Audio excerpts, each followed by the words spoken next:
5 నిమిషాలు అయిపోయింది ఎఫ్ఐఆర్ గా ఇచ్చేస్తాను. ఏమీ లేదు అంతే.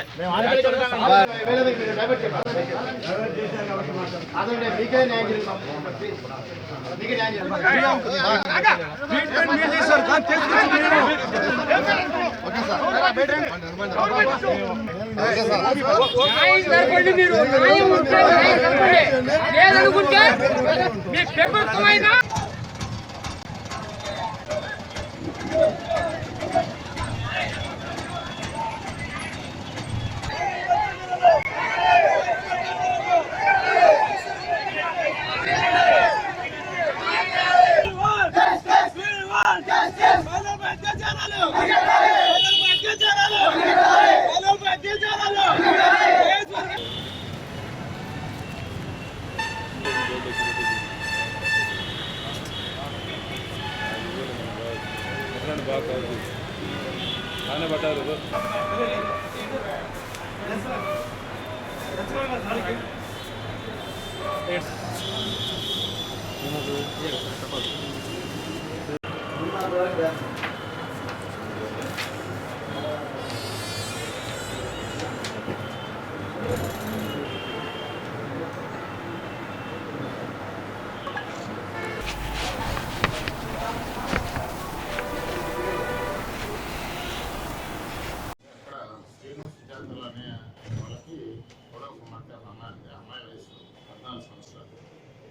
క్లాస్ వరకు చదువుకుని వాళ్ళ తల్లిదండ్రులు చదివించలేక అమ్మాయిని గుళ్ళని ఉంచుకున్నాను. అమ్మాయి కూడా తల్లిదండ్రులతో పాటు కూలి వాళ్ళకి కూడా వెళ్తాం.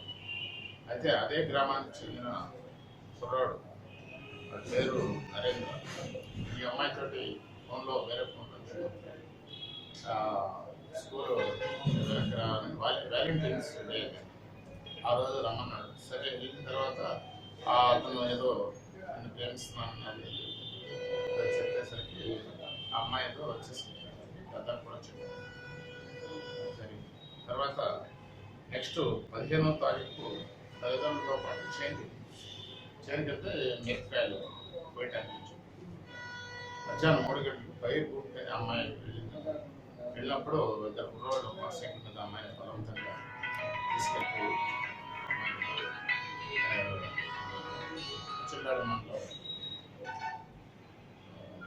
జిడు గ్రామానికి తీసుకెళ్ళినట్టు మరి ఆ నలుగురు కలిసి సామూహికంగా అమ్మాయిని అత్యాచారం చేశారు. తర్వాత మరుసటి రోజు మోటార్ సైకిల్ మీద అమ్మాయిని తీసుకెళ్ళిపోయారు. అప్పటికే వీళ్ళ పెద్దలందరూ కూడా వెతుకుతూ ఉన్నారు.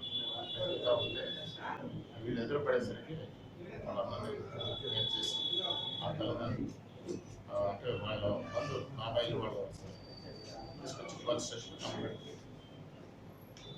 కంప్లైంట్ ఇస్తే ప్రాథమికంగా కిడ్నాప్ అలా కేసు యొక్క గ్రావిటీని బట్టి మళ్ళా కేసు మన సిఐ కొడిసినర్ గారు డైరెక్ట్ చేయడం, దాంట్లో నిర్భయ సెక్షన్స్ కింద కేసుని ఆర్డర్ చేయడం, అలానే అమ్మాయిని మంచి వైద్యం హాస్పిటల్ పంపించడం, అక్కడ ట్రీట్మెంట్ చేయించడం, అలానే అమ్మాయికి మనీ పరీక్ష చేయడం జరిగింది. ఆ అమ్మాయి మైనర్ బాధ్యత కాబట్టి వయసు నిర్ధారణ సర్టిఫికేట్ కూడా చేసి ఆ దర్యాప్తులో భాగంగా ఇవాళ 6 కూడా ఇవాళ అరెస్ట్ చేయడం.